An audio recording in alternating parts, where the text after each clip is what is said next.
Chaik wanted to shame his ex-wife by inviting her to his big wedding. He thought she would come looking sad and broken. But when Ngozi arrived in a shiny black Rolls Royce with 3 little boys holding her hands, everyone froze. The same woman he once called Baron now had triplets. And that was just the beginning. Once upon a time, in the busy city of Enugu, there lived a man named Chaik. He was a wealthy businessman in his early 30s. Everyone in the town knew him as a man who loved money, cars, and power. Chaik wore expensive suits, drove the newest cars, and walked with his head high as if the ground was not good enough for his shoes. He was proud, loud, and always wanted people to respect him. But behind the big house, behind the gold watch on his wrist, there was a part of his life that made him angry every single day. His wife Ngozi had no children. Ngozi was a quiet and gentle woman. She was beautiful, with smooth brown skin and soft eyes that carried sadness most of the time. She had married Chaik out of love, not for his money, and for 7 years she stood by his side. But those 7 years became years of pain, because every month she waited, and every month the news was the same: no child. One evening, the storm that had been building in their marriage finally broke. The house was quiet, the air thick with tension. Ngozi sat at the edge of the bed, her hands clasped tightly together. Chaik entered the bedroom with a frown, his tie pulled loose, his voice heavy with irritation. 7 years, Ngozi. Chaik shouted, slamming his car keys on the dresser. 7 years of waiting and still no child. Do you want me to die without an heir? Ngozi lifted her eyes slowly, her voice trembling. Chaik, I have tried. We have tried. It is not in my hands.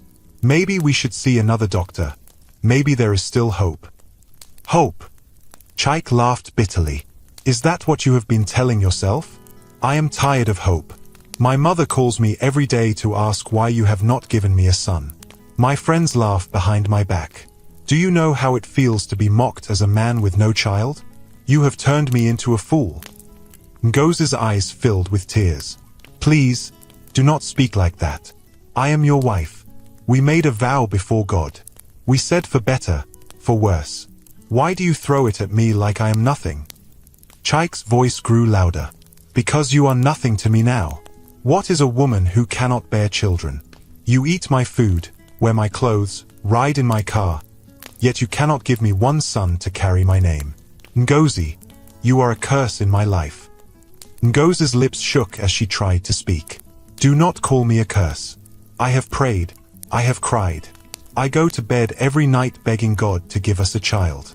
I am not happy, Chaik. Do you think it gives me joy to be like this? I am in pain too. Chaik turned his back, pacing the room like a lion in a cage. His anger burned hotter with every word. Enough of your tears. I am done waiting. I will not allow you to waste my life. Tomorrow I will speak to my lawyer. This marriage is finished. Ngozi gasped as if her chest had been struck. Divorce? You will divorce me? After everything? After I stood by you when you had nothing? After I left my family for you? Chaik, have you forgotten the love we once had? Chaik swung back to face her, his eyes cold and hard. Love cannot produce children. My mother was right. I should have left you long ago.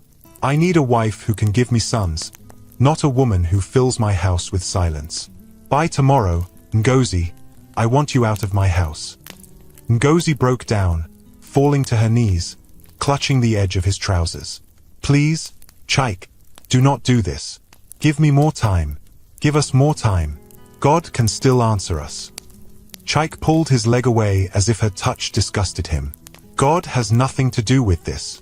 You are the problem, and I am tired. You will leave. That is final. The argument echoed through the walls. The maids in the house whispered among themselves, but none dared to enter the room.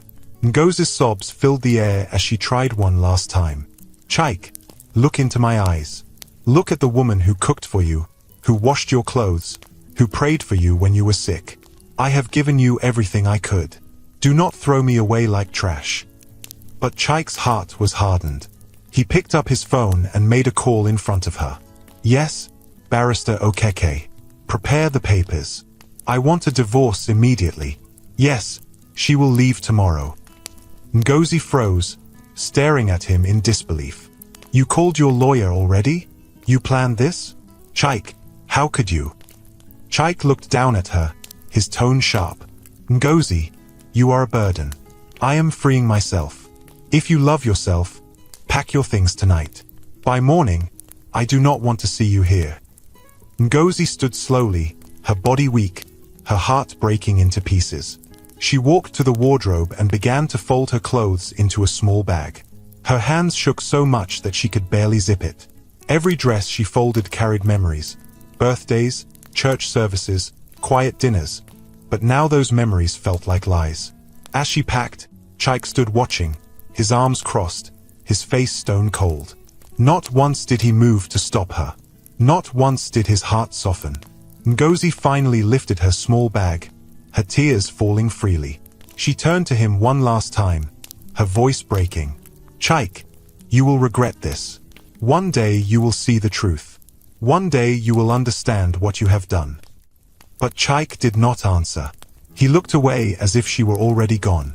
With slow steps, Ngozi walked out of the bedroom, her slippers dragging on the marble floor. The house that once felt like a home now felt like a prison.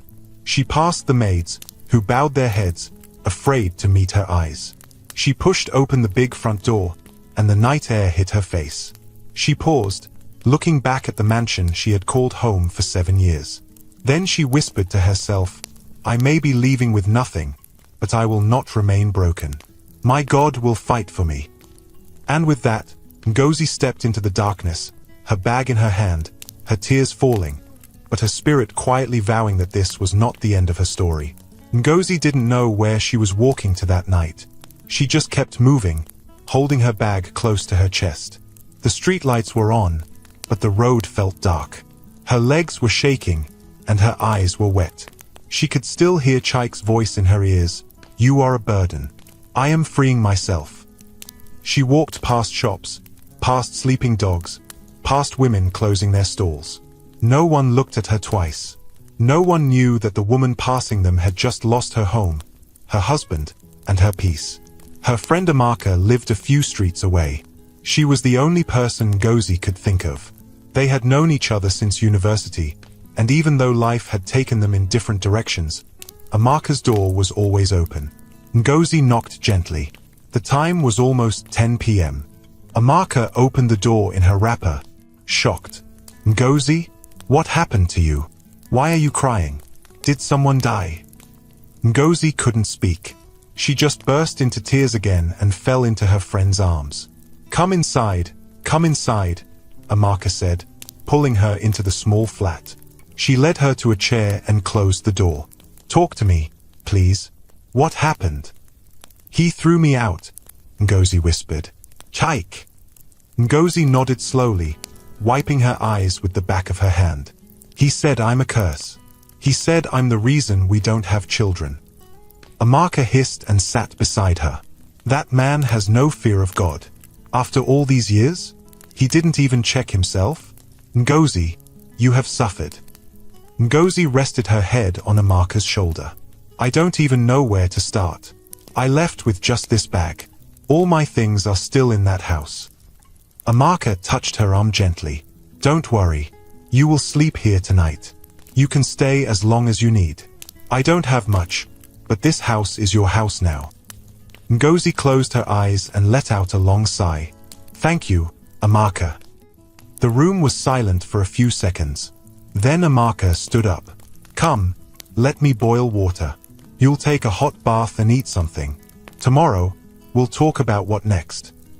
Ngozi sat there as Amaka walked away, her eyes staring at the floor. Her heart felt like it had cracked into many pieces.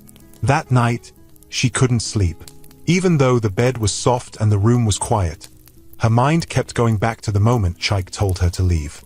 She remembered how he turned his face away, how he looked at her like a stranger. By morning, her pillow was soaked with tears. Days passed.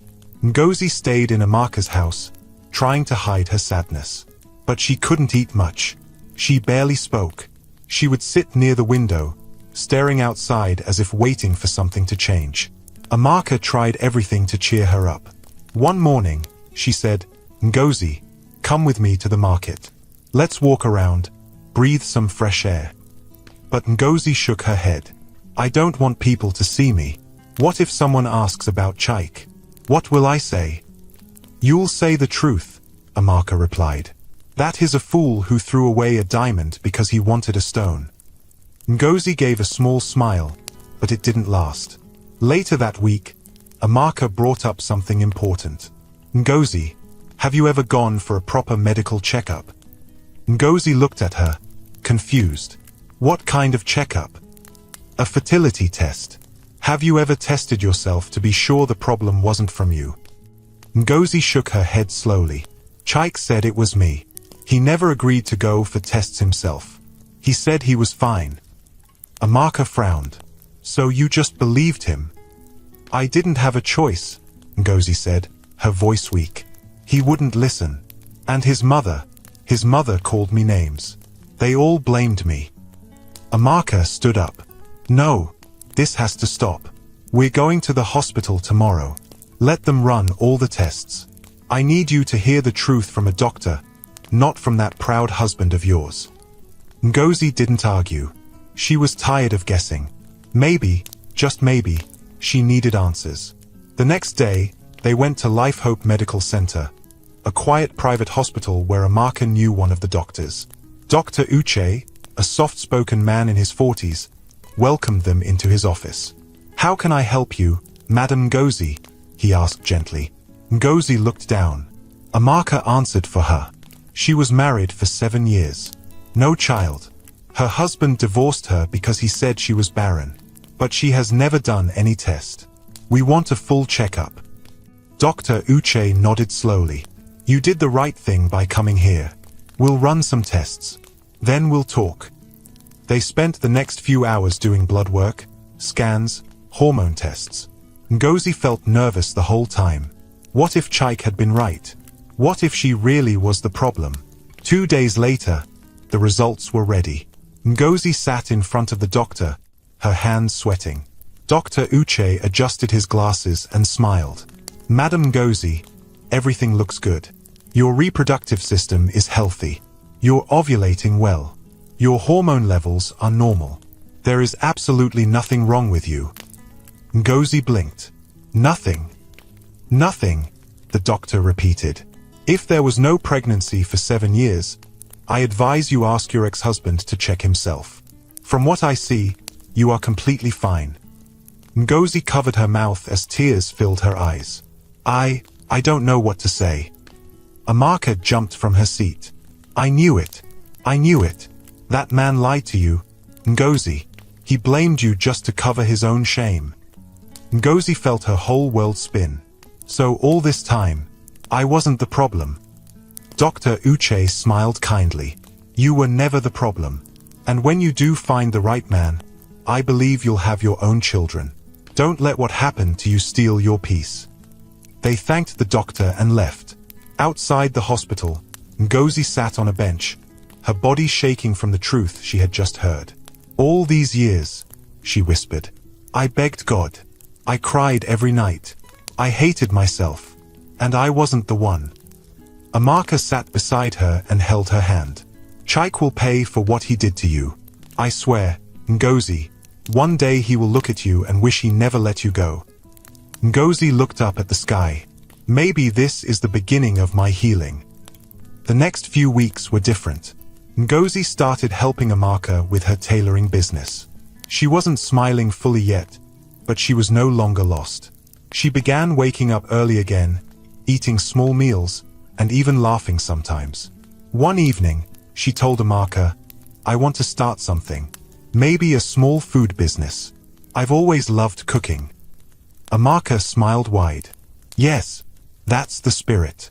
I'll help you. Let's make it happen." They used Amaka's small veranda to start a food stand. Every morning, Ngozi would cook rice, beans, moi moi, and soup. By 7 a.m., workers from nearby offices were lining up to buy. People began to know her again, not as the woman Chaik divorced, but as the woman who made the best jollof in the area. One afternoon, a customer smiled at her and said, "Madam, You look different. There's a glow on your face." Ngozi smiled softly. "Maybe I'm finally free." But even with the small happiness, there were nights when the pain returned. One night, as she was folding aprons, she turned to Amaka. "Do you think he ever loved me?" Amaka looked at her and said slowly, "I think he loved himself more. That's the only thing I'm sure of." Ngozi nodded. "I just wish I didn't waste so many years." "You didn't waste them," Amaka said. "You grew. You became stronger. And one day, God will give you more than you lost." Ngozi didn't reply, but deep inside, something was changing. A small fire had started. A quiet strength. One Sunday afternoon, Amaka came home from church with news. "Ngozi, guess what?" Ngozi looked up from her pot of soup. "What happened?" "I saw Chaik's cousin today. He told me Chaik is preparing to marry someone new. A flashy girl from Lagos." Ngozi's heart paused for a moment. "Oh," she said quietly. "He's even inviting some of your old friends to the wedding," Amaka added. "He wants people to come and see what a real wife looks like." Ngozi looked away. "He hasn't changed at all." Amaka came closer. "You know he might even send you an invite, just to mock you." Ngozi didn't say anything. She stirred her soup slowly. Then she whispered, "Let him do whatever he wants. I know who I am now." But that night, as she lay on her bed, her hand rested on her belly. She stared at the ceiling for a long time, remembering what the doctor said, "You're healthy." She placed her other hand over her chest. "God, if you ever saw my tears, please show the world that I was never the problem." And she closed her eyes, not with pain, but with a small smile of peace. Ngozi stood in front of her food stand one morning, wiping the edge of a table with a cloth. The street was already buzzing with life. Children were rushing to school, keek drivers were honking, and women were calling out prices from their stalls. She was wearing a simple gown with a scarf tied around her head. The smell of her jollof rice filled the air, and a small line was already forming. She smiled weakly at each customer, dishing rice and stew into takeaway plates.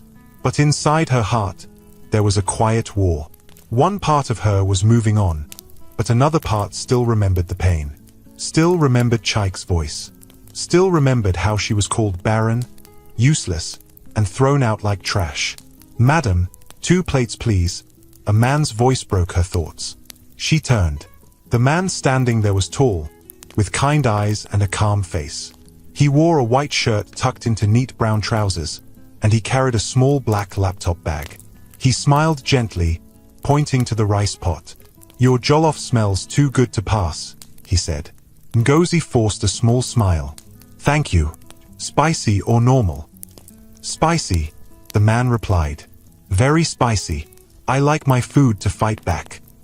That made Ngozi chuckle a little. She packed the 2 plates and handed them over. "How much?" he asked.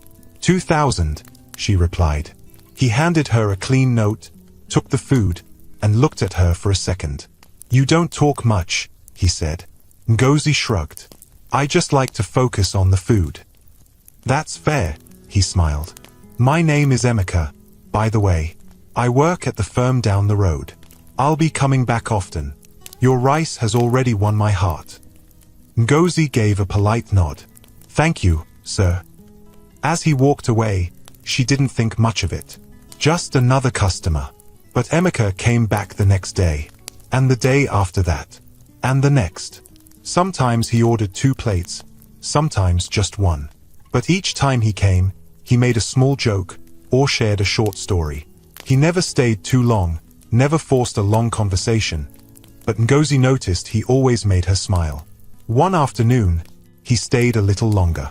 The street was quieter, and no one else was waiting in line. "Madam Ngozi," he said, reading her name from the small sign on the stand. "Do you rest at all? You've been here since morning." Ngozi wiped her hands on her apron. "I rest when I get home." Emeka frowned. "You shouldn't work this hard alone. Do you have any help?" "No," she replied, "but I'm used to it." There was silence for a moment. Then he spoke again. "If I'm being too forward, Forgive me, but are you married? Ngozi's heart skipped. She looked away. I was, she said quietly. Emeka nodded slowly. Sorry, I didn't mean to bring up anything painful. Ngozi sighed. It's not your fault. He stood quietly for a few seconds, then cleared his throat. Well, just know, you seem like someone with a good heart. Strong too. I admire that. Then he smiled, waved, and walked off. That night, Amaka noticed something. Who's the man that always comes to buy food? She asked, her eyes full of mischief. Ngozi shook her head. He's just a customer. Are you sure? Amaka smiled. Because the way he looks at you. Ngozi rolled her eyes. Don't start. But Amaka wasn't wrong. Over the next few weeks, Emeka didn't just come for rice. He brought gifts, plantain, onions, sometimes bottled water. He said it was to support the business. And slowly, Ngozi started to talk more. She told him about her food journey, about how she learned to cook from her mother, about how she used to dream of opening a restaurant. One afternoon, Emeka sat on a plastic chair beside her stall. Ngozi, he said, forgive me again if I'm overstepping, but I see something special in you. Ngozi looked down, unsure of what to say. I was married too, Emeka said. Years ago. My wife died in a car crash. I haven't tried to love anyone since. Until recently. Ngozi's eyes widened. You remind me what peace looks like, he continued. Not the loud, flashy kind, but the quiet one that sits in your chest and makes you feel at home. I don't want to rush you. I just wanted you to know. Ngozi didn't reply for a long time. She looked at her hands, then at the pot of rice, then at him. I'm scared, she whispered. I know, Emeka said gently, but I'm not Chaik. I won't break your heart. It took months, but eventually, Ngozi said yes to coffee, then to dinner, then to long walks on Sunday evenings. And one day, as they sat under a tree near the park, she looked at him and asked, Why me? You could have chosen anyone. Emeka smiled. Because you are the most real person I've met. You carry pain, but you still smile. You were broken, but you didn't stay down. That's the kind of woman I want beside me. Ngozi's eyes filled with tears. She reached for his hand and held it tightly. Then I want to try too, she said. They got married 6 months later. A small, quiet ceremony. No big cake. No music. Just a few close friends and family. Amaka was the loudest one there, dancing like she had just won the lottery. I told you, she shouted. I told you good things will still come. Their new life was peaceful. Emeka was soft with her. He made her laugh. He listened to her stories. He helped her expand her food business into a proper shop. Every morning before work, he kissed her forehead and said, I love you, my queen. For the first time in years, Ngozi felt safe. And then, the unexpected happened. One morning, she woke up feeling strange. Her body was weak. She couldn't stand for too long. The smell of stew made her sick. She brushed it off. Maybe it was malaria. But when it continued for 2 weeks, Emeka said, Let's go to the hospital. At the clinic, they ran tests. She waited on the bench, biting her nails. The nurse returned with a wide smile. Congratulations, madam, she said. You're pregnant. Ngozi froze. Pregnant? Yes, the nurse nodded. 3 weeks. Ngozi covered her mouth, tears pouring from her eyes. Emeka jumped to his feet. Pregnant? Are you serious? The nurse laughed. Very serious. He turned to Ngozi, pulled her up and hugged her tightly. You're going to be a mother, he whispered. We're going to be parents. Ngozi couldn't stop crying. The joy was too much. She held his shirt and cried like a baby. The months that followed were full of excitement. But the biggest surprise came during her scan. As the doctor moved the probe over her belly, his eyes widened. Madam, there are 3 heartbeats. Ngozi sat up. 3. Yes, the doctor said. You're carrying triplets. she screamed.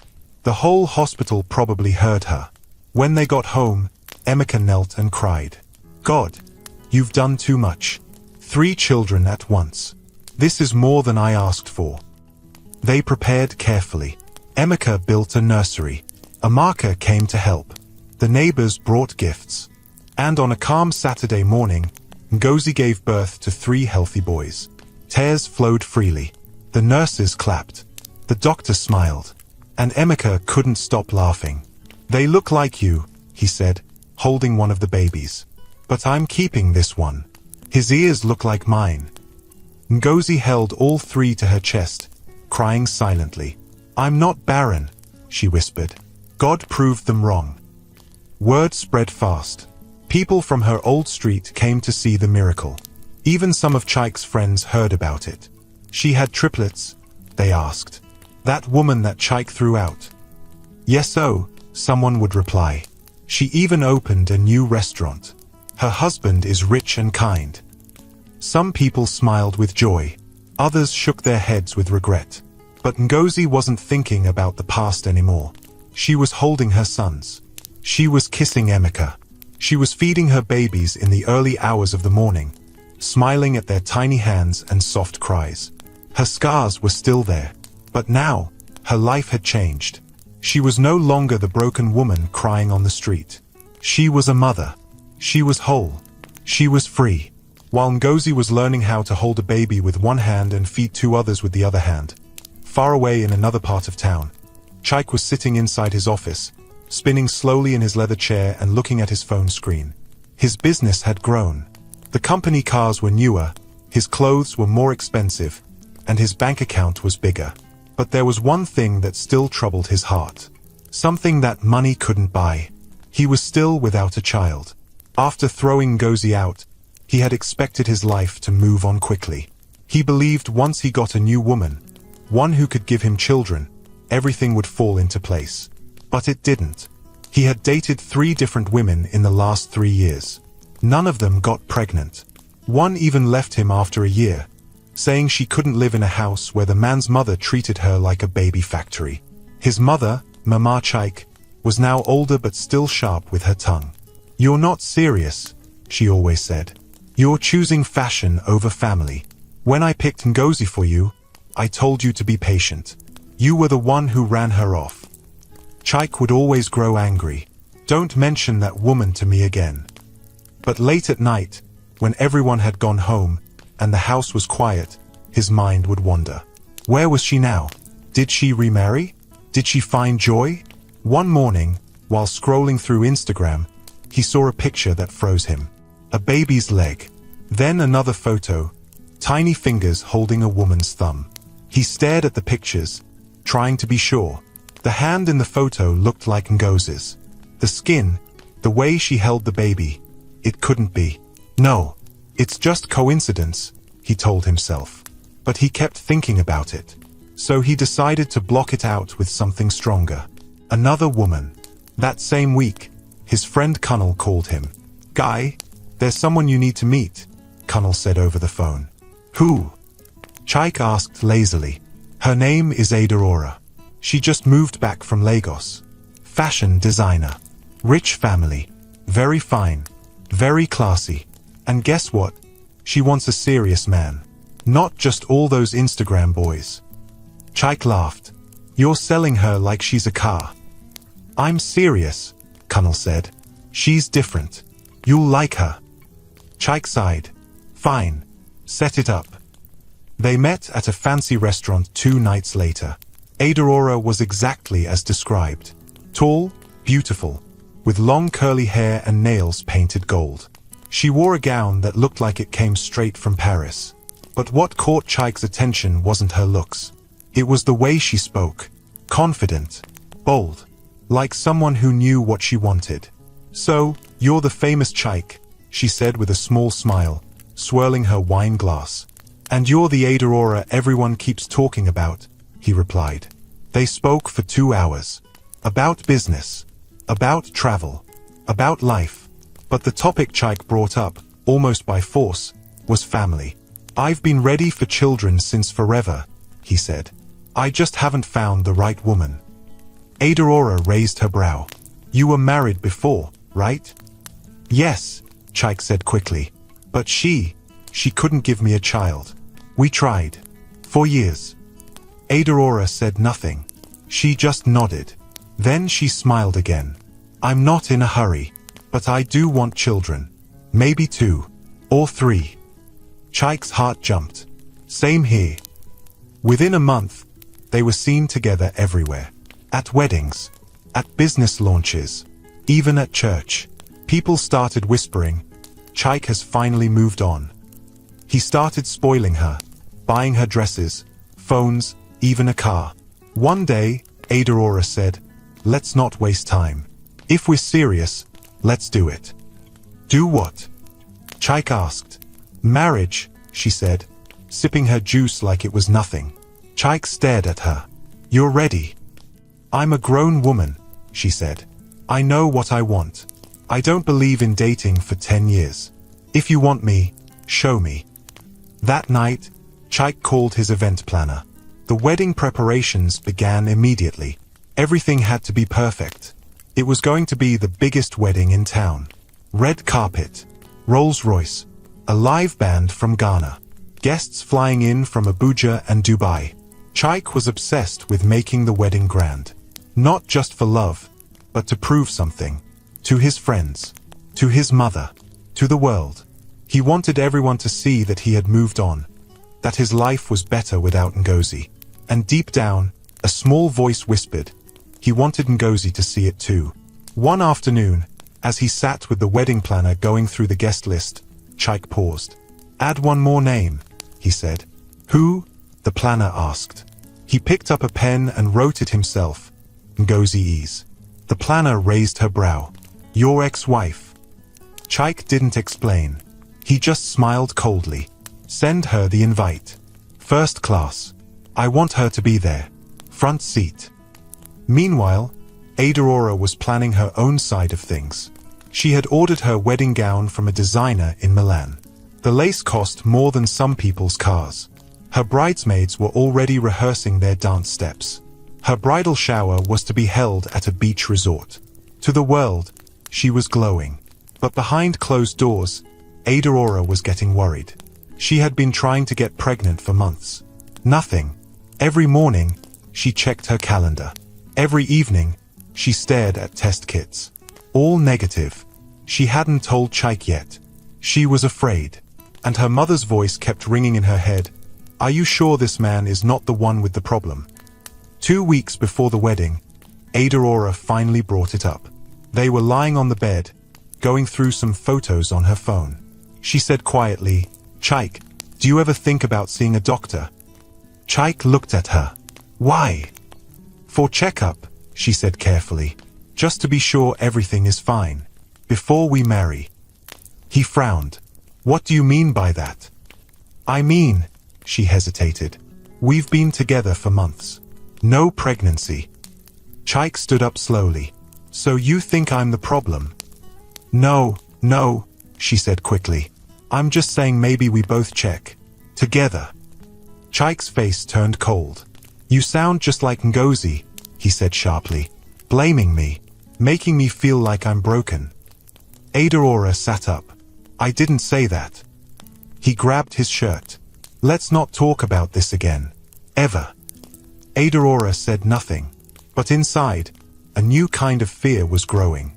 Chike continued the wedding plans like nothing happened.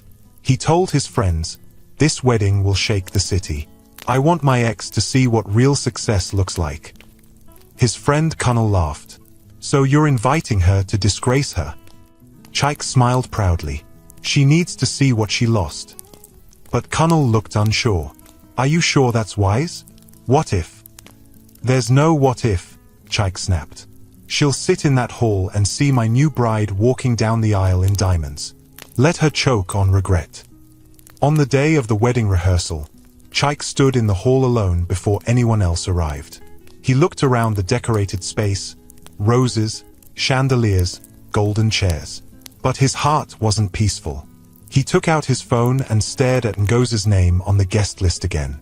He thought about how she used to smile when she arranged his ties. How she made him pepper soup whenever he was sick. How she cried that night he threw her out. He shook his head quickly. "No," he whispered. "She was the problem. She couldn't give me a child.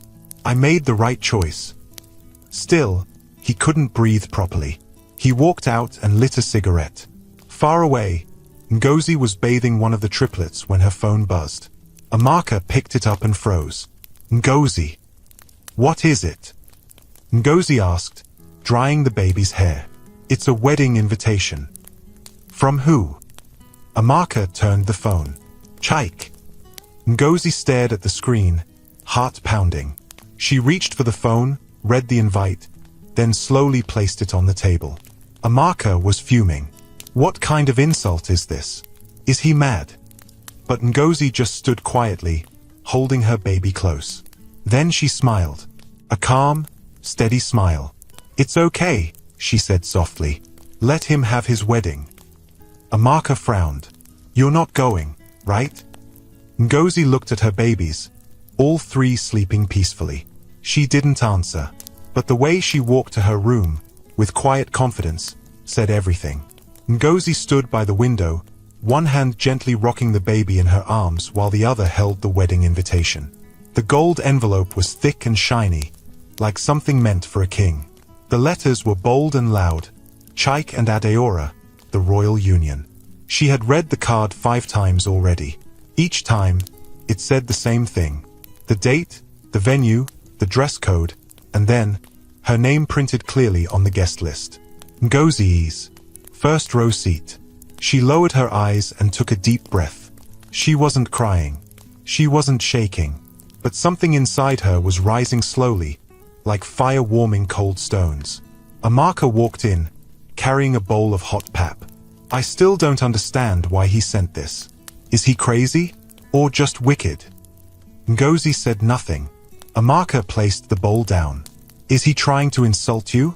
After everything he did?" Still no answer. Amaka snapped. "Ngozi, talk to me now. Why are you so calm? You should have torn that invitation into pieces and thrown it in the dustbin." Ngozi finally spoke. "He wants me to feel small." Amaka folded her arms. "Then let's ignore him. We will not give him that chance." Ngozi turned slowly.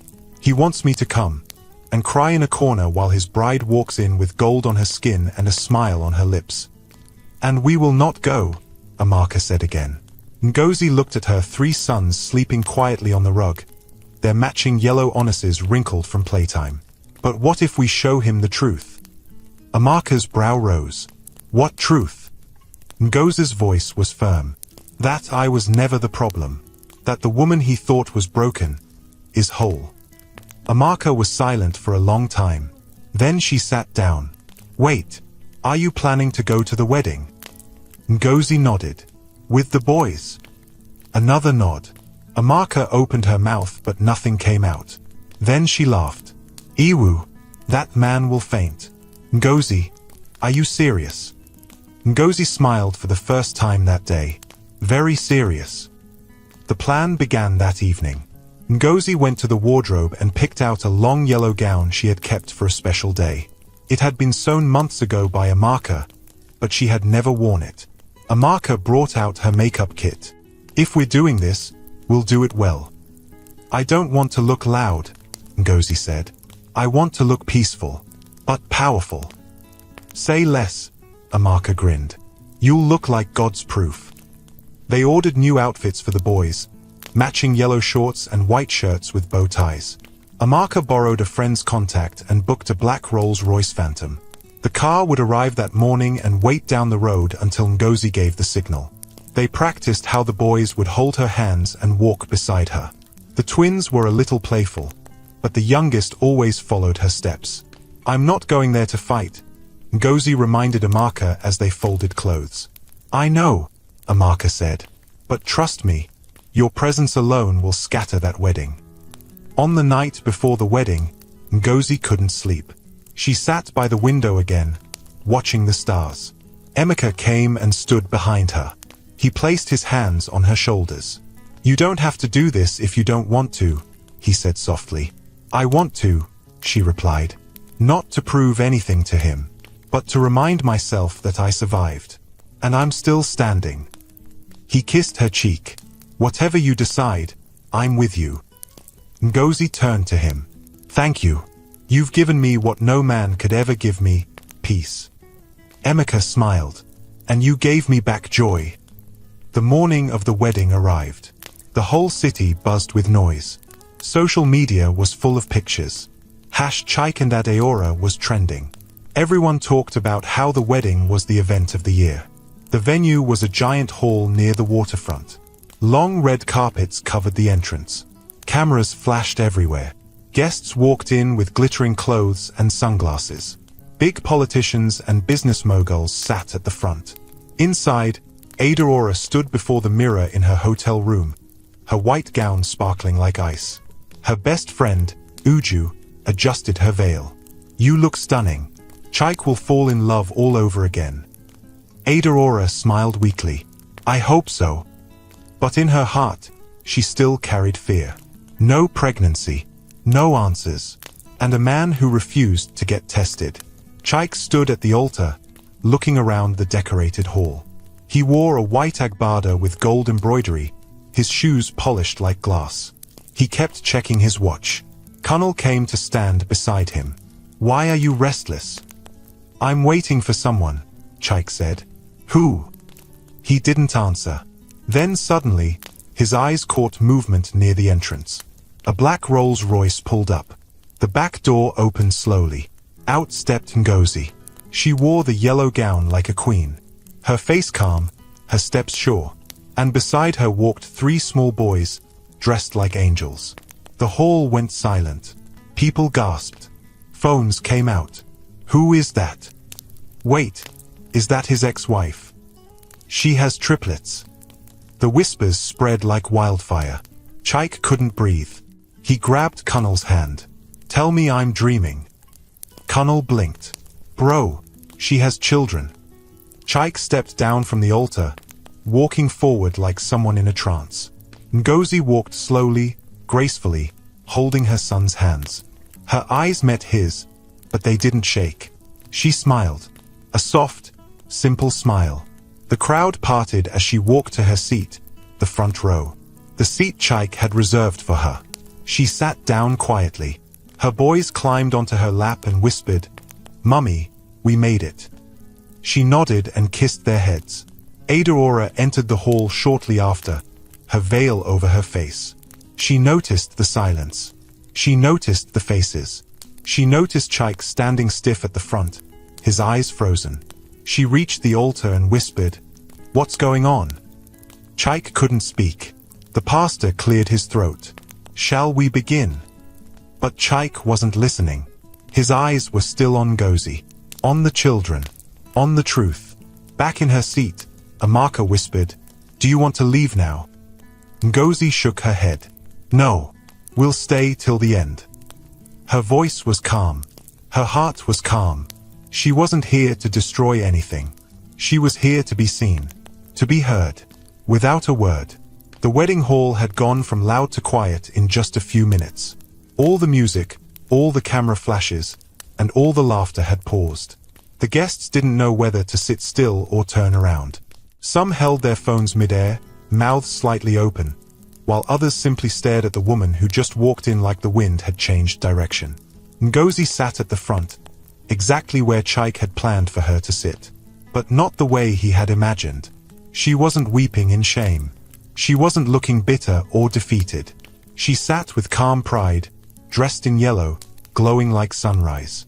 On each side of her sat her sons, triplets, boys with smooth brown skin and wide, curious eyes. Their shirts were white, tucked neatly into yellow shorts. One of them had a toy car in his hand. The other 2 were whispering to each other and smiling. The crowd still couldn't believe it. That's Ngozi, a woman in green lace whispered behind her fan. She has children, the man beside her asked. They look like her, and they look like... Shish, someone else said. Let's see how it ends. At the front, the pastor coughed again. Shall we begin the ceremony? Chaik was standing beside Aurora, but he wasn't listening. His mind was far. Aurora leaned closer. Her voice was soft but sharp. "Who is that woman with those boys?" Chaik blinked. That's Ngozi." Adeora's brows furrowed. "Your ex-wife?" He nodded slowly. "Those children with her?" Chaik didn't answer. Adeora turned her face to him completely. "Chaik, are those her children?" The crowd was now completely focused on the couple at the altar. Even the photographers didn't know where to point their cameras anymore. Chaik shifted on his feet. His mouth opened, but no words came out. Adeora's eyes widened. "You told me she was barren."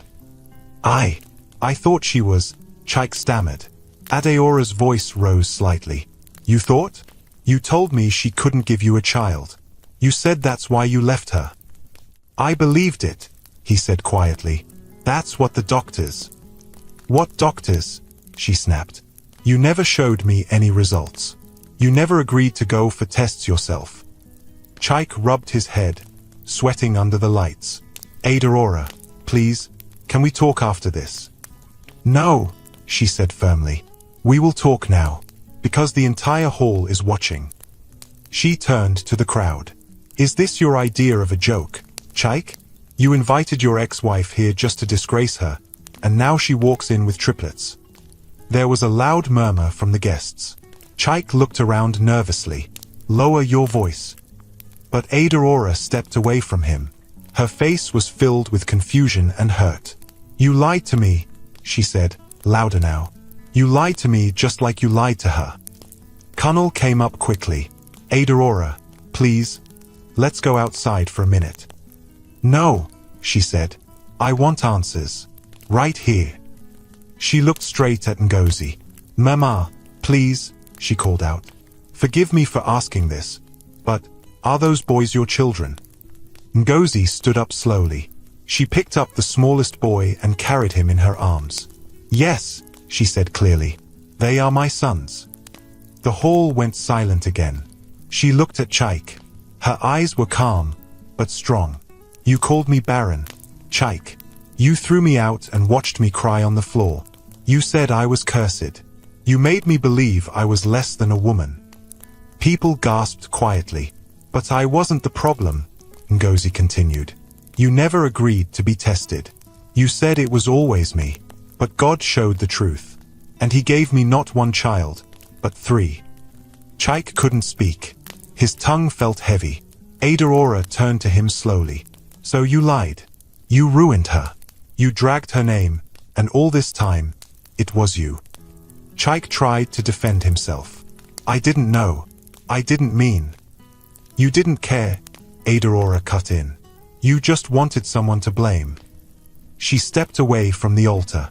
"I can't marry you, Chaik," she said, her voice shaking. "Not today. Not ever." The crowd gasped. The pastor stepped back. The choir sat down. The camera lights dimmed. Chaik tried to reach for her hand. "Adeora, please, don't do this here." She looked at him one last time. "You're not ready for love. You're still stuck in your pride. I deserve better." She dropped her bouquet on the stage and walked out of the hall, her bridesmaids rushing after her. Chaik turned, eyes wide, breathing hard. The room spun. Guests began to whisper louder now. "That man is barren. So it was his fault all along. And he wanted to disgrace her. Imagine." Chaik looked at the ground. His knees felt weak. Ngozi turned and began walking out of the hall too. Her boys followed beside her. She didn't look back. She didn't shout. She didn't gloat. She walked like a queen leaving a courtroom, with dignity and truth wrapped around her like a royal robe. Amaka met her at the door. "Ngozi, you did it. You showed them the truth." Ngozi shook her head. "I didn't do it to prove anything.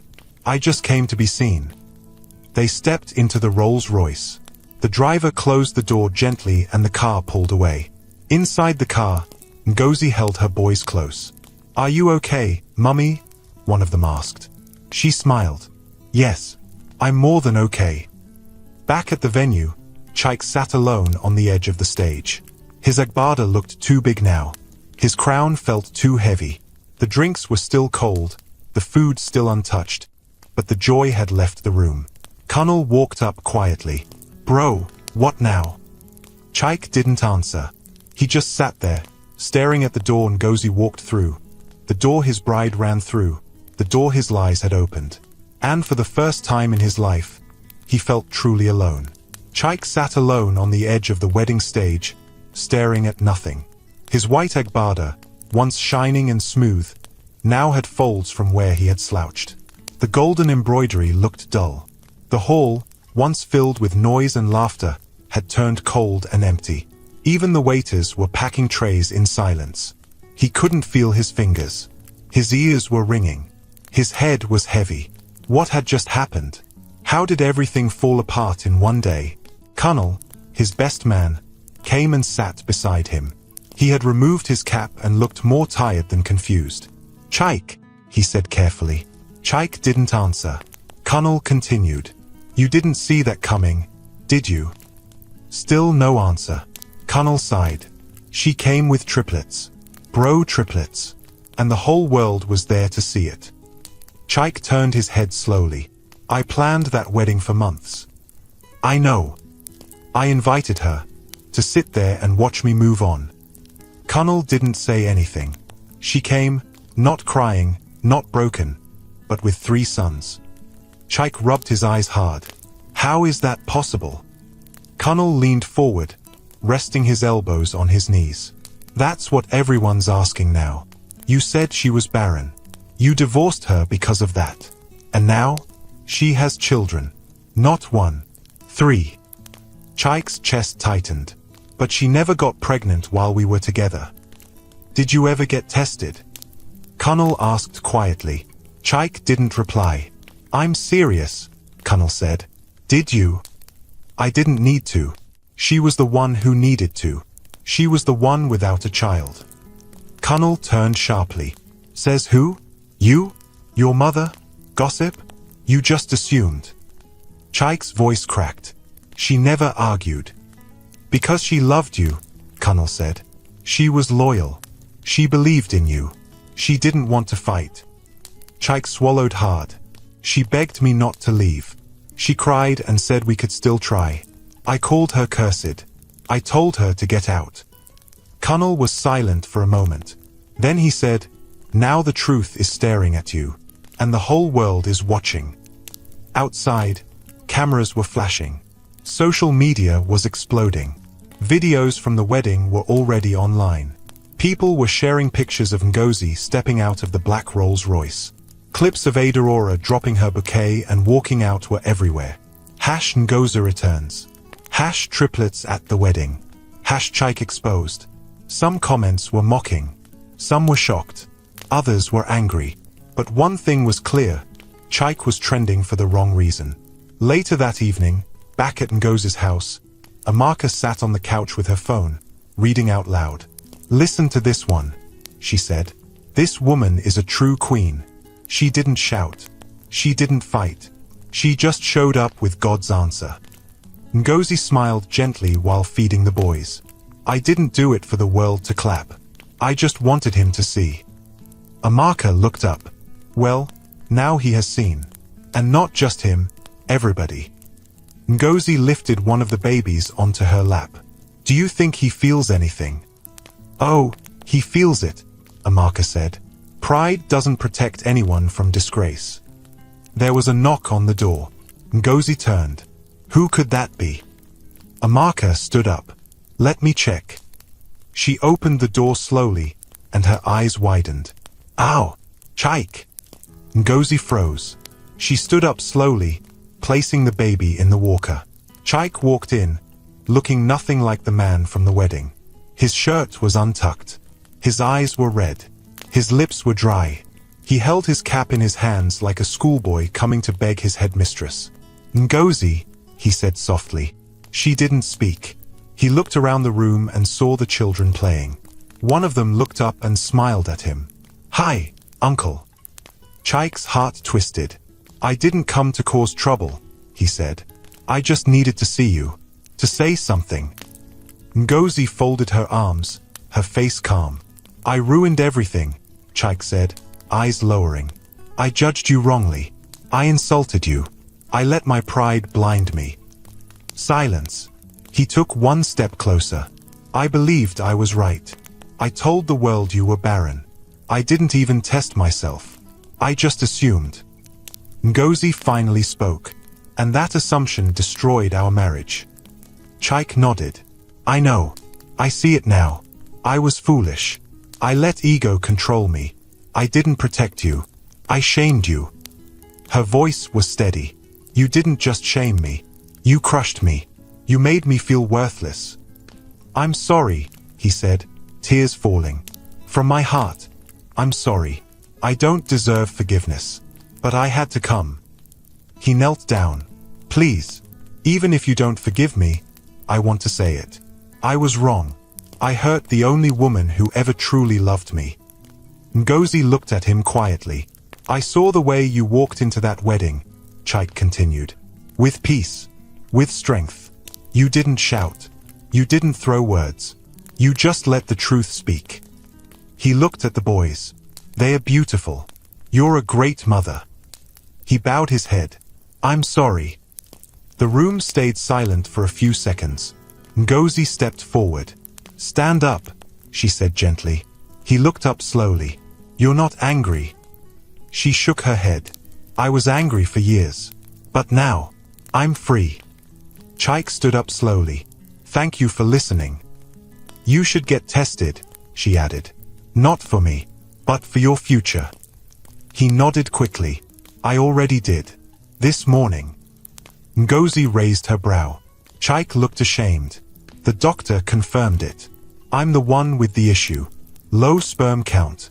Possibly from an untreated infection I had years ago. Ngozi blinked. So all those years? Yes, he said. It was me. There was a long pause.